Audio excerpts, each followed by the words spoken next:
Welcome to part 2 of Excel refresher training. My name is Jason Ryan, and we're going to continue where we left off. If you were with me for part 1, we were talking about cell references. So let's head back there and recap. So if you right click between the arrows on the bottom of the sheet to the left of the tabs, you can bring up your tab menu. You're going to double click back to cell references. Just to quickly recap, locking down the cell or the row is sometimes accurate for copying formulas, so those references don't move or do move appropriately. So it's very important to make sure that you have this concept down when you're working with large data sets and you're doing multiple formulas. So if you don't feel like you're very comfortable with this, I highly recommend going back through this exercise again. Our next topic is if statements. Here we're doing a logical test, and we're telling Excel to go ahead and give me one input if that logical test is true, and give me a second input if that logical test is false. In my experience, if statements or logic functions are some of the hardest to kind of write. Even experienced users have to take a step back and kind of concentrate on what they're trying to say here. So I find that it helps that you talk out what you're trying to do as you're writing the formula. So let's try exercise 1. Here we're showing, we're trying to figure out if the actuals are higher than the ceiling. If they are, it should be defaulted to the ceiling. Otherwise, we want to show the actual amount. So I'm just going to talk through it as I'm writing the formula.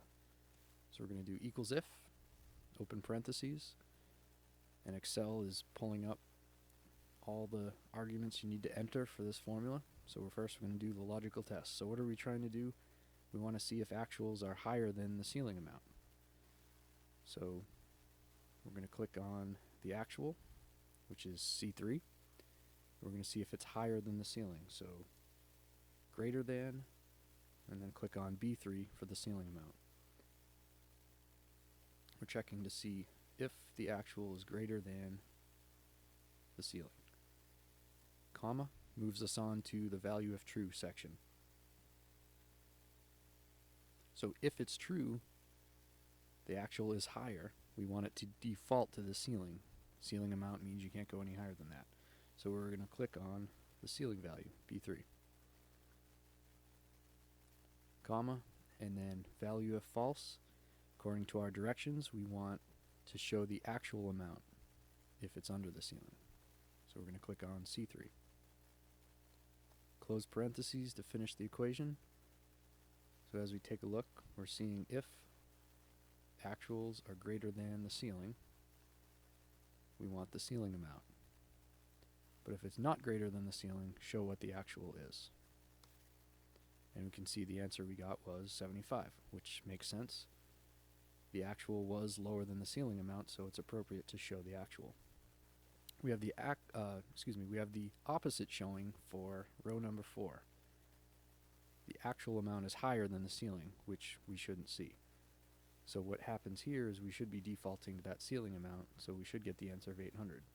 So rather than writing it out again, we're just going to highlight the bottom right of the cell, double click, copy our formula down, and you can see that we've done it correctly. So exercise 2, what we want to do is return the actual spec. The spec can't be negative, and if it is, default that number to 0. So we're working with a floor example here. So we're going to check equals if. We want to see if the actual is negative. So we're going to say C8 less than 0. So if it's less than 0, what do we want to have to happen? Well, we want this to be defaulted to 0 since it's negative. So we're just going to type in a 0. Comma. What happens if it's false? Well, we want to return the actual spec, so we're going to click on the actual again, C8. So we're checking to see if C8 or the actual is negative. If it is, just show me 0, because that's the floor. And then if it's not negative, and it's an accurate spec, then show me the actual. So we got 180. And for the next row, we have the opposite effect again. So we do have a negative spec, which our parameters are telling us we can't have a negative, so we should see a 0 returned on row 9. So we'll double click our formula down and we've got 0. For exercise 3, we want to see the difference between predicted and actual showing as 0. If it is, we're just going to show a dash. If it's not, we're going to list the difference. So we're checking to see if the predicted and actual is 0. So we're going to do equals if, open parentheses. We want to see the difference between predicted and actual. So we're going to click on predicted minus the actual. For the difference, we want to check to see that it equals 0. Comma to get to the value of true. So what happens if it is 0? We want to show that dash symbol. And whenever you enter in a formula with something inside quotation marks, it will treat that as a text. So we're going to put our dash inside quotes, so the dash will be shown if that value is true. Comma. If the value is false, list the difference. So again, we're going to go to predicted minus actual to have the formula run with the difference if it is false. Close our parentheses. And because it was not 0, the predicted and actual has a difference. We want to see what that calculated difference is. We got 128. So for the next row, the difference should be 0, and it is, so we should just get a dash when we copy our formula down. So we'll double click, and we've got our answer. For exercise 4, we're looking to see if the actual is less than or equal to the ceiling. If it is, we want to show the remaining amount. Otherwise, we want to say the amount is above ceiling. So there's two ways to write this out. The first one, we're going to write it just as it's written. Equals if. We want to see if the actual, C18, is less than or equal to. So in this case, we can just write the less than and equal to sign right next to each other. And then the ceiling, comma, and if the value is false, if the value is true, we want to show the remaining amount, which is the ceiling minus the actual, comma, and then if the value is false, we want it to say above ceiling. Close parentheses, hit enter. And as we copy down our formula, we'll either get the amount remaining to the ceiling, or we'll know that it's above the ceiling amount.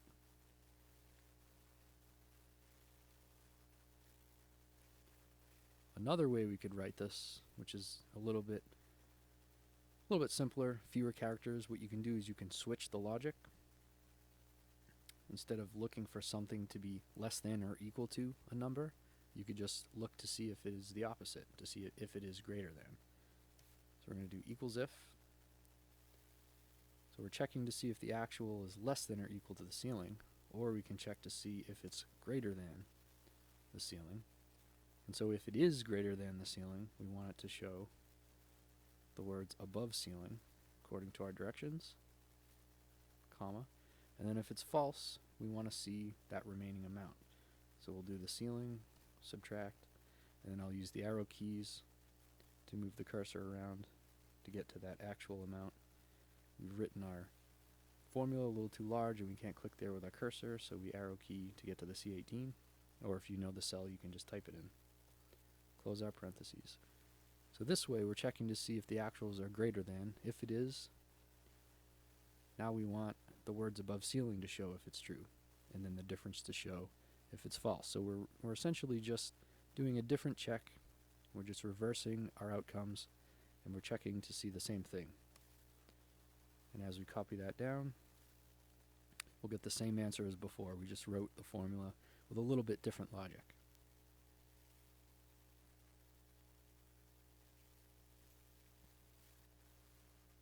Our next topic is SUMIFs. So there is a SUMIF formula in Excel that sums up a range or a separate set of cells given a criteria that you enter. And it also has the plural version with S, SUMIFs, where you can do multiple criteria. So I figured we would just review this. The regular SUMIF formula is all-inclusive in this, and typically you'll be using multiple criteria.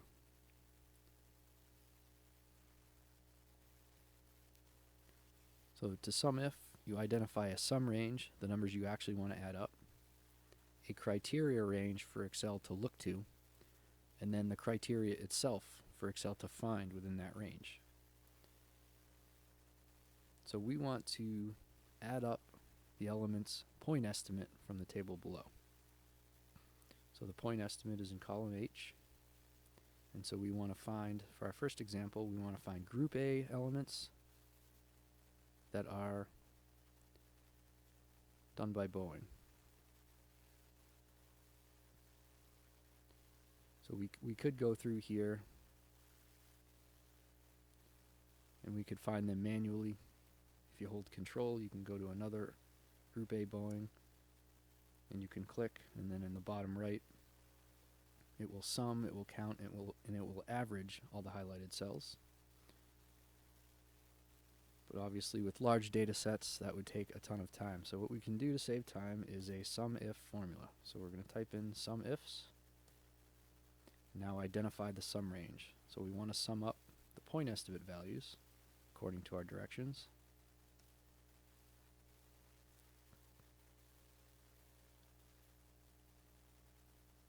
Now regardless of where we're searching and what we're searching for, we're always going to be adding up this one range. Now as we copy our formula down, we still want to be looking in that same range, so we want to lock our cell references. So we'll click into those references and we'll hit the F4 button to add the $ and lock those down.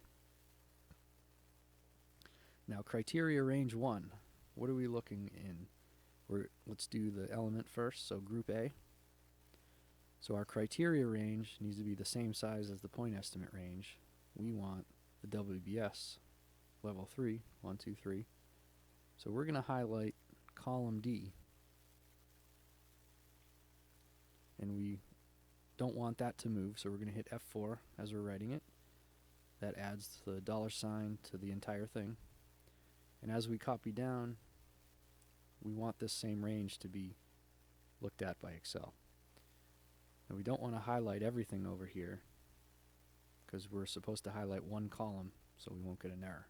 So make sure that we're highlighted in the exact space that we want Excel to look to.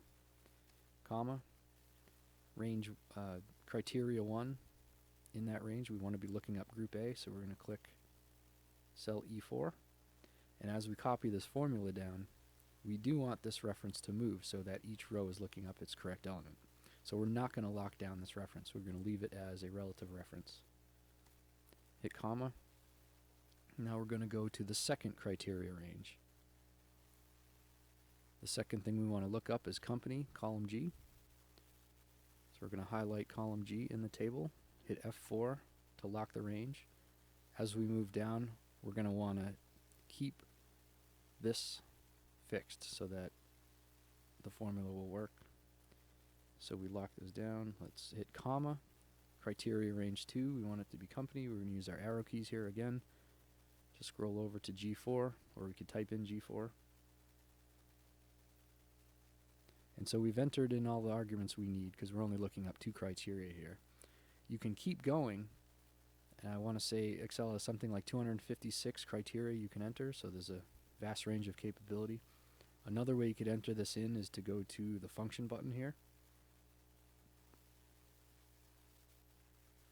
And this will bring up a wizard that shows all the criteria you need to list for the SUMIFs argument. And this is good for newer users especially because each one you click into will give you an explanation of what you're looking for. And then above it, this is just a quick overview of what the function's doing at the total level. So we're going to hit OK. And so we've got 3.7. And again, we're going to find Group A, Boeing. We're going to click on those references, hold the Control key to click onto the next one, and now they're both highlighted. And we can see that it sums up to 3.7. If we go down to the table, those are the only two Group A elements by Boeing, and so the formula was accurate. And because we locked down our ranges and we let the references or the criteria references move, we can just copy our formula down by double clicking. And we've done a bunch of analysis in essentially one step with the formula.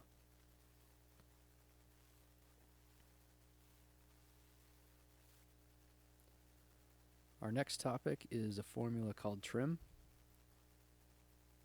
And what this does is it removes all spaces from a text except for those single spaces in between words. This can be incredibly helpful when you're working with large data sets and you're using a Vlookup or maybe even an if statement or index match where you're looking up values and you're using text. If the text you're looking up isn't exactly like what you're asking Excel to find, then it'll cause an error in the formula.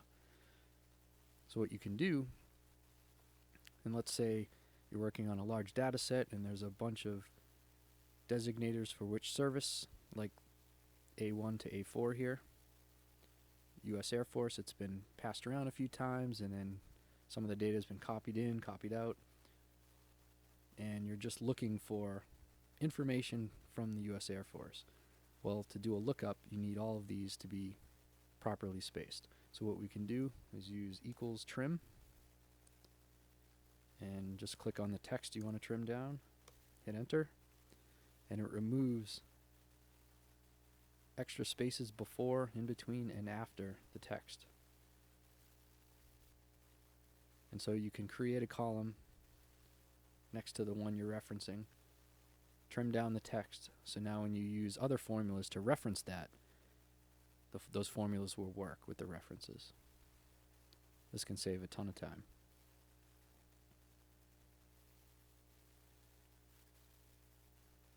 Our next topic is concatenate. And what this does is it joins several text strings into one text string. And there's two ways to write this, so we're going to go through each one. Equals concatenate. And as I start typing this out, Excel will list all of the formulas I can choose from just by typing in a couple of letters. So rather than spell it out, I'm just going to double click on the one I want. And Excel will pull it up. And what do we want to join together? So let's start with text 1. And based on our example, we're going to be creating a sentence here. So the first thing we do is the program, and then comma. And we need to add in the word is before we get to the % complete. So what we're going to do is add that in quotes. Remember, anything inside quotes is treated as a text. And we also have to pay attention to our spacing here. So we're going to add a space, the word is, and then another space, and then quotes. Hit comma, and now we can move on to the next text. So we're going to try and recreate this sentence here using the data in our table. So the next thing would be the % complete. Right next to that needs to be the % symbol, but we don't want it to be spaced, so we're not going to put one there. We'll just write the % symbol. And then we're also going to say complete and afterwards. So we could section this out by hitting comma and going to the next text, or we can do this all in one submission here. So we have the % symbol, we're going to do a space, we're going to say complete, space, the word and then a space. So that's everything in between column B and column C. So now when I hit comma, all I have to do is select the column 3 input, hit enter, and now we have our sentence. And then we can copy that down. So the different way to write this would be to use the ampersand symbol. So we can start out just by saying equals A2 ampersand. So that's going to join together A2 plus whatever we tell Excel to join afterwards. So we're going to do quotes, space, the word is, another quote, and we did include that space afterwards, ampersand. We have the percent complete, B2, ampersand. We're going to enter in our percent symbol, the word complete, space, and then a space, like we did before. And then we're going to hit ampersand and then C2. So that is just a different way to concatenate and get the same result.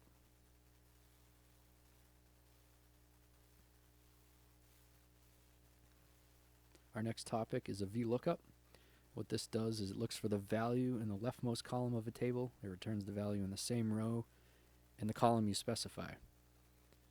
And then they have a condition by default. The table has to be sorted in ascending order. So there's a couple different specific things that have to be happening here to be appropriate for the Vlookup formula to work.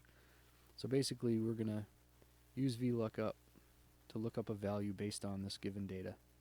So what we're doing here, well, let's just write it out, equals Vlookup. First thing we need to have is the lookup value. What do we want to find? Well, lookup value is 1, comma, the table array. This is where Excel needs to look. Our table array is A2 to C10. So I can either highlight the table there, or the array is already represented in cell C14. Either way works. And so if I entered it in using C14, I don't need to change my references. I can leave it relative because as I copy down, it will still look up the same reference.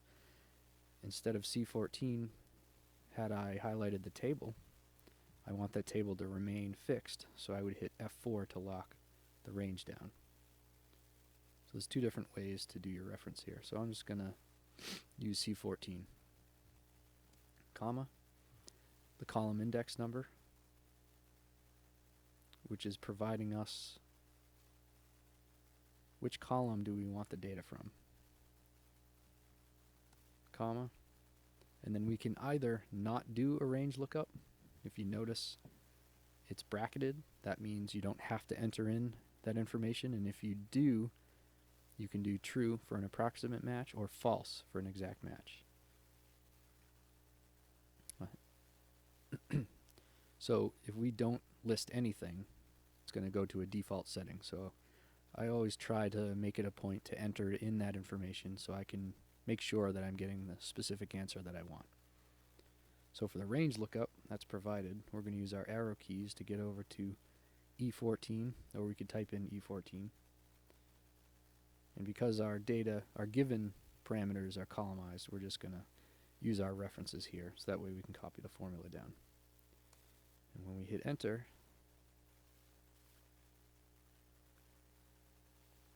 we were given an error.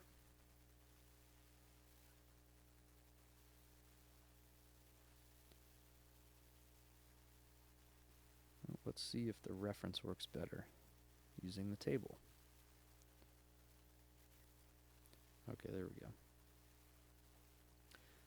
So we discovered something together today. You have to highlight the specific array, not just a reference of the array, for the formula to work. And we could copy this down, but let's think through in our heads the next couple to get a feel for what Vlookup is doing. We're looking up the value 1.09 in the array of A2 to C10. So we have it here, and return the value from column 3, and I have to look up an exact match because the lookup is false. So we found our exact match. We want the value from column 3. So if I copy this formula down, we should see the answer of 50. So for the next one, our lookup value is 0.745 in the array of A2 to C10. So if we look around, We have 0.746, but we don't have an exact match. Where we're looking for an exact match, as the lookup value is false, or the range lookup is false, but we wanted to output column 3 values. But since there is no exact match, we're going to get an error.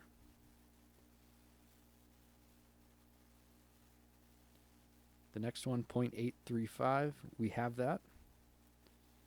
In the array of A2 to C10, we want the column 4 value, which does not exist. So we're going to get another error here. It should be a #ref, which is a reference error. There are only 3 columns in the table, and we're looking for something in the 4th column, which doesn't exist. Now our last one, 0.606, we do have an exact match. We want to return the column 3 data, 300. So that's what we should get if we copy this down.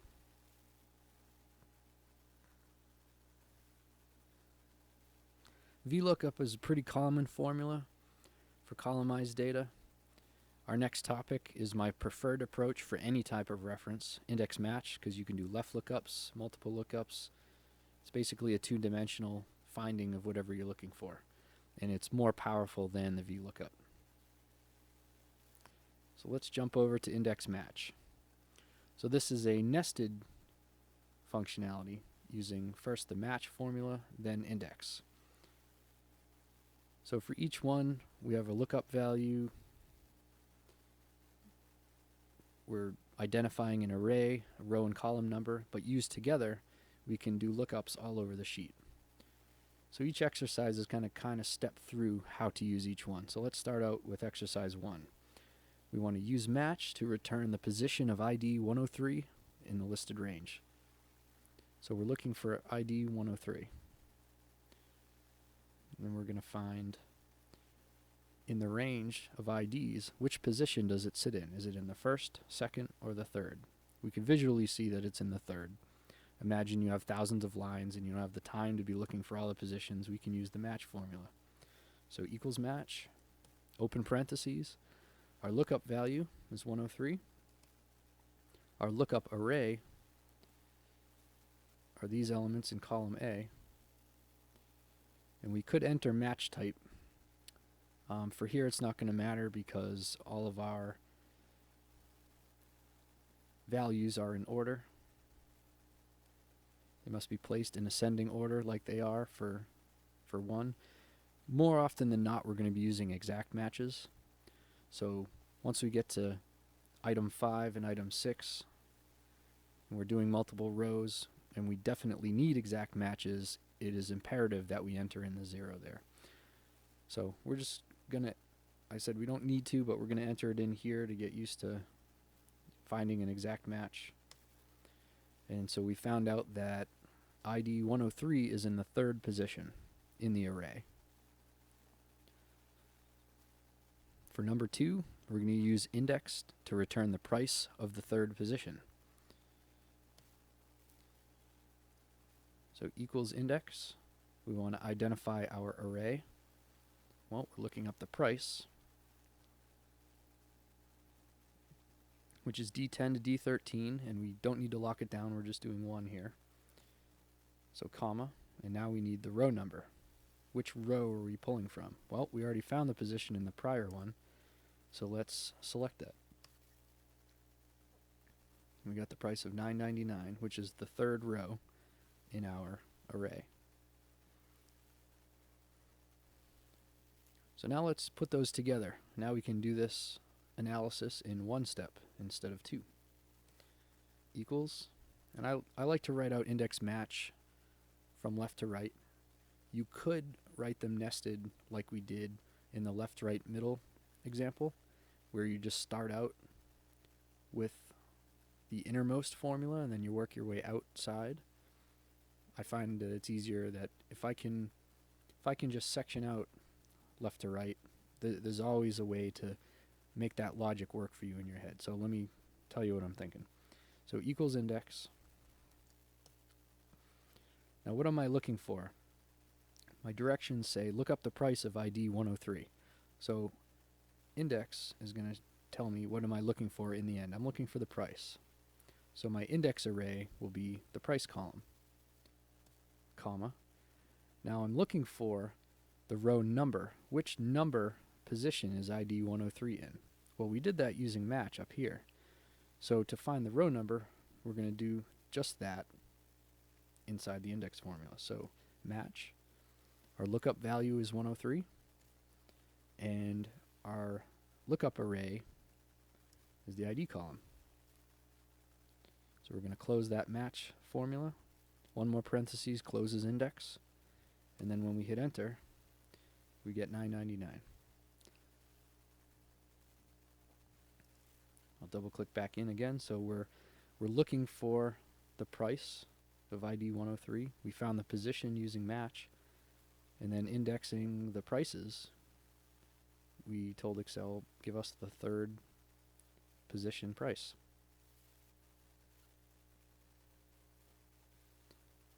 Exercise number 4 is a two-way lookup. We're going to use index and match to look up the value for the February month and then the flavor of chocolate. So for a two-way lookup, we're going to do equals index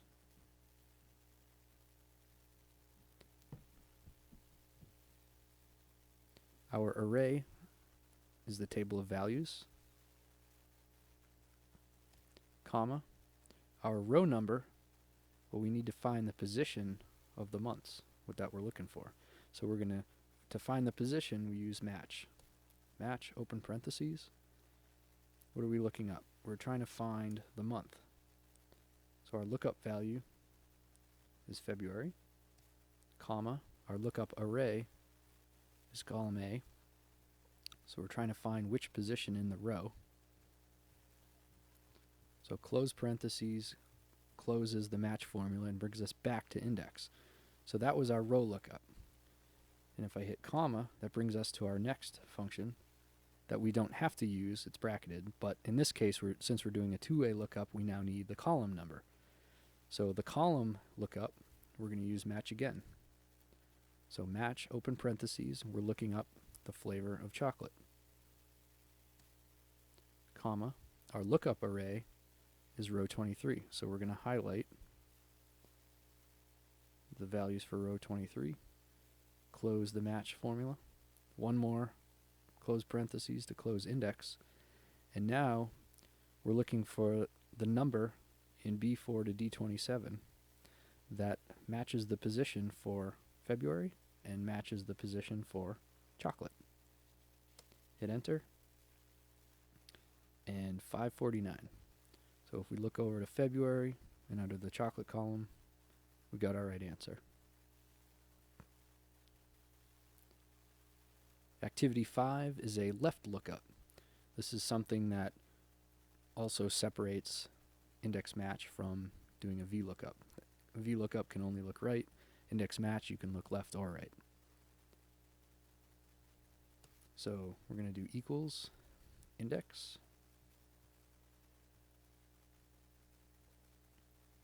Now we're looking to get the product listed in this column. So our index will be the product column from our table, or the array.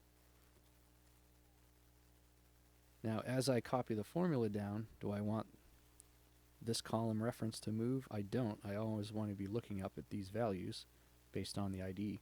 So we're going to lock these to make absolute references. So we click in each one and hit F4, adds the dollar signs.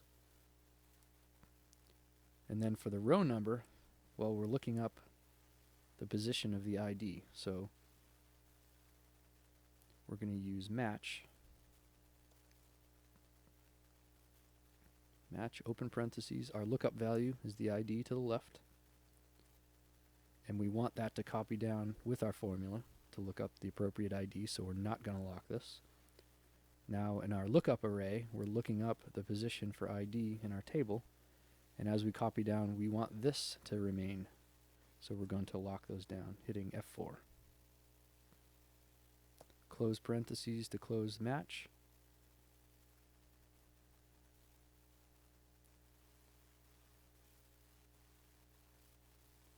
Just going to click out of those because I don't believe we were done yet. And then comma, before I close this out, because we're not looking for less than or greater than from our references, we want the actual, what is the position of 101? We want that exact match. So we want to make sure, and we can double click or enter 0, make sure that our match type is an exact match for this to run correctly. I close the match formula, one more close parentheses for index, and then hit enter. And you can see we just did our left lookup. We're looking at ID 101. Our table is finding 101, the position, which was position 3 in the ID column, and now give me to the left which product that associates with, which is computer. And now we can copy this down, and with our correct references, 104 is a printer, so we can now validate that our information is accurate. Our last exercise is doing a 2-column lookup. So we're looking for Jimmy Page, and we're going to return the salary in this table of guitar players. So for a 2-column lookup, rather than the 2-way lookup, which was column and row, we're doing just 2 columns. So we're going to do equals index. Our array, we're looking for the salary to be returned, so we're going to highlight the range of salaries. We're going to hit comma. Now we want the position number for the row of Jimmy Page. So to do that, we're going to use match. Match, open parentheses. Now our lookup value is Jimmy ampersand Page. So now we're looking up both the first name and the last name in the lookup value. Comma. And we want to do the same thing with the first name, last name for the lookup array. So we're going to highlight the first name column, ampersand, the last name column. Close parentheses for match. We'll close it one more time for index. Now when I hit enter here, it's going to give us an error. So let me just show you. Now what we've done is we've turned the first name, last name reference for the lookup table, we've turned that into an array, like a worded array. So we're not looking up I-12, the combination of I-12 and J-12. What we're looking up is the array Bob Marley, comma, Bob Dylan, comma, Jimmy Page. So we're looking to see which one of these shows the position. So because this is an array formula, we need to bracket the beginning and end of our formula. And that tells Excel that it's an array formula. So to do that, we click into our formula and we hit Control Shift and Enter. And we got, oh, we didn't finish our array, our match. Got ahead of myself. We need to do an exact match, not an approximate match. If you hit enter, obviously you get the value, so you double click back in. It's a good opportunity to review it again. Hit Control Shift Enter to enter an array formula. So the salary is 188,657, which is correct. So we did our exact match lookup in our array formula. You can notice up in the formula bar here, the brackets are at the beginning and end of the formula. Now if we click back in here, the brackets are gone, and hit enter, and then it doesn't calculate again. So now if we were to add the curly brackets at the beginning and the end, it will not run, and it will show as a text, because the beginning of a formula has to be equals in Excel. So let's get rid of those curly brackets. We're going to hit Control Shift Enter to run our array formula.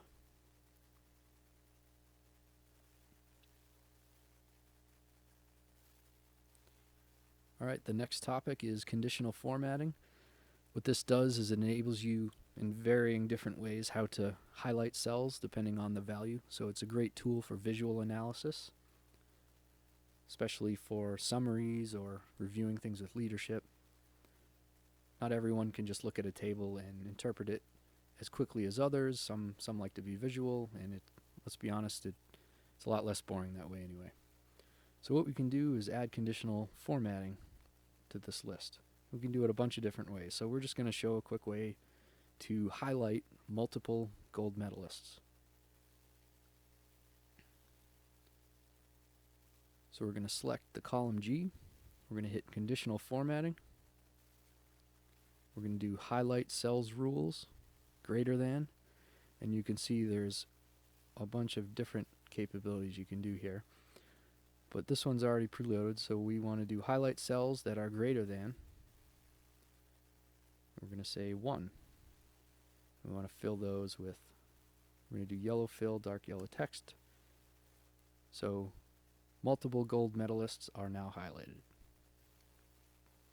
You can go back up to conditional formatting, selected, we can go anywhere in the data set. We can go to manage rules, and the first thing that pops up is current selection, the cell that you're highlighted on. There are no rules for the cell I highlighted on. I believe I was in the silver medal column. Now if I were to select this worksheet, it pulls up all of the conditional formatting on the entire sheet. It shows the format, where it applies to. So let's say we just wanted to extend this to all the medal types who has multiple medals. So what we can do is come to the applies to here. We can go from column G to column I and hit apply. And now you can see we've highlighted and extended that formatting to other columns here. If we wanted to clear this, we could go back up. We could go to clear rules. You can do clearing from selected cells from the entire sheet. You can do a new rule manually, manage rules. There's a bunch of other functionality that's on here. This is a great thing to learn by trial and error. And then the last thing is, if you wanted to add conditional formatting to a formula, or you could simply go to, we want a cell that's equal to, and type in your formula here. And so only if the formula is represented, then that cell will highlight.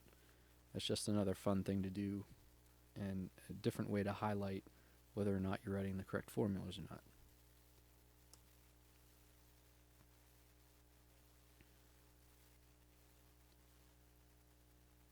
Our next topic is charts. A chart in Excel, is a great way to, another great way to show visual analysis.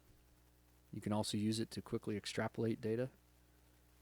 So let's see what I'm talking about real quick. We're going to first highlight this table here, go up to insert, and then there's charts. You can select a bunch of different customized views of charts.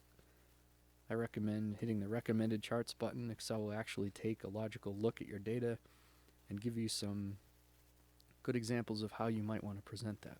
So we're just going to select line chart real quick. Now we've displayed our group A values by year. What we can do is right click on the data itself, right on the line, and we're going to go to add data labels, and it can just add all the values visually. You can also right click, format data labels. If you select value, it will take them off.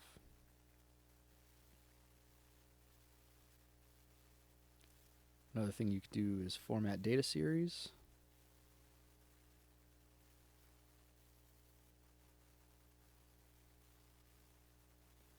And if you select at the top, you can do the line or the marker. Right now there are no markers on here. So you could come down to marker options, and do automatic, and we'll put a dot at each one of the points, or you can come over here and do built-in. Maybe you want it to be a little bit more pronounced so you can increase the size.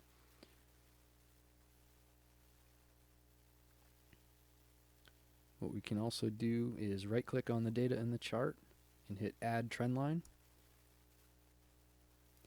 If you go down to the bottom, we're going to select display equation on chart, and then display our squared value on the chart.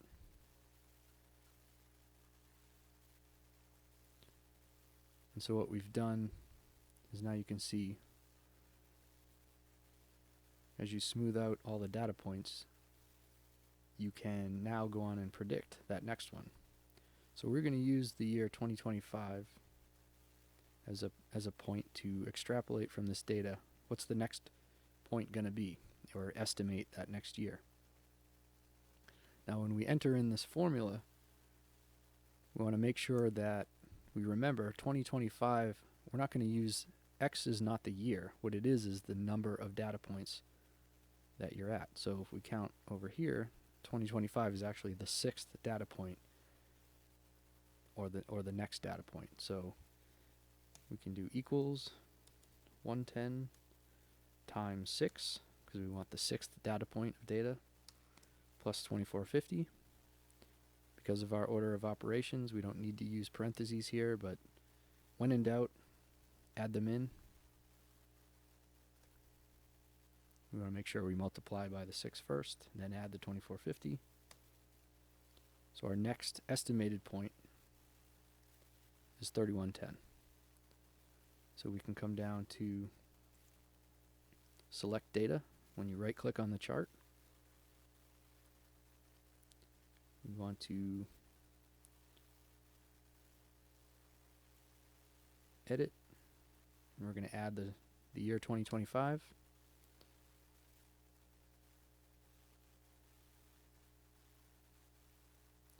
We're going to come down and edit Group A, and all those values range from 2020, and we're going to extend that to 2025. So now once we've made both of those moves, we can hit OK, and we've now added that next data point onto our chart. And that represents our next estimate.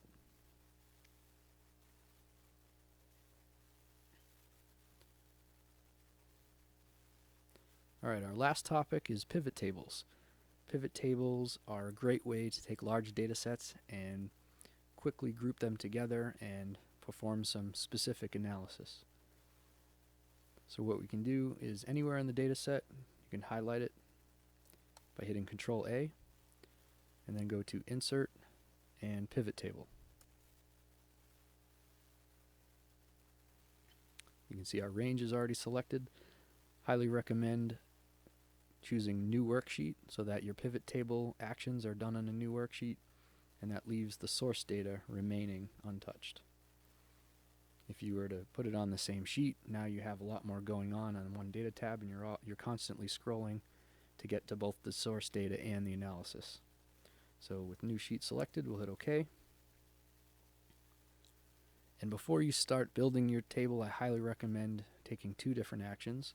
So coming up here to Pivot Table Tools under Analyze and Pivot Table, we want to hit the arrow drop down for options. And we want to make sure that Generate Get Pivot Data is unchecked.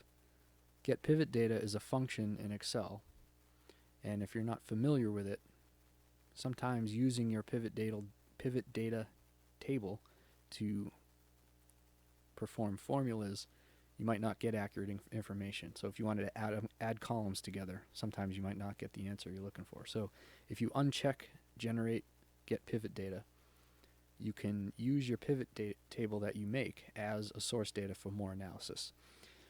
So I recommend doing that because you can always use Get Pivot Data as a function in your further analysis by just typing it in like any other formula.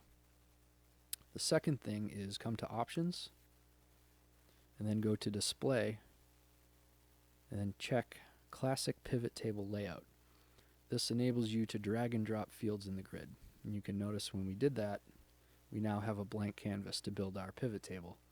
The default, by not doing that, builds a WBS tree with everything in the row fields, and it's not very intuitive how to make changes, and it's easier here to just create whatever you want. And so information can be dragged down from the columnized data down into the section here, filters, columns, values, and rows. You could just start checking them, and it will automatically add down. Excel will add it down into one of the areas. I find it best to just drag and drop and put it where you want to go. So you can either drag and drop down below, or you can bring it out to the actual table. So we're going to pull the athletes out, gold, silver, and bronze medals.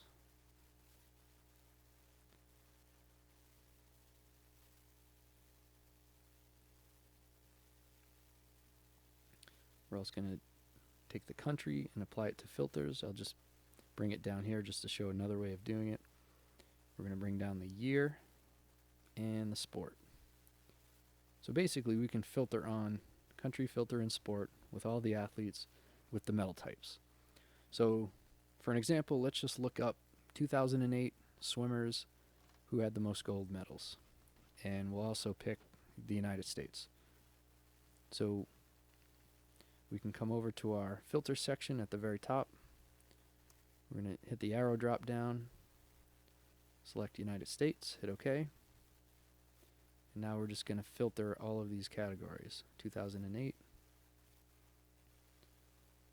We're going to go down to swimming. And then I'm going to click anywhere in the gold column, and I'm come up to the data tab, and then sort, largest to smallest. And that will sort the entire table, and you can see who had the most gold medals.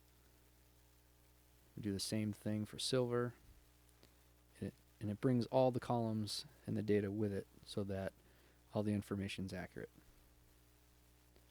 So that's just one specific way you might build and perform an analysis on an extremely large data set using pivot tables. Along with conditional formatting here, the best thing to do is look at an example like this, but then get a large data set and just start building one by trial and error. You can see sheet 1 was created.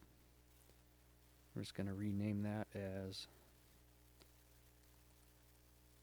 pivot test. That's our pivot table.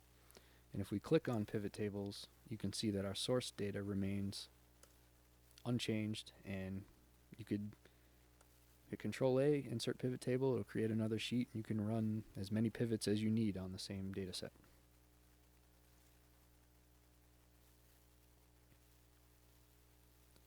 So that's the end of part 2, Excel refresher training. Thanks for hanging, and please join me in the future for more complex examples of analysis. Thank you.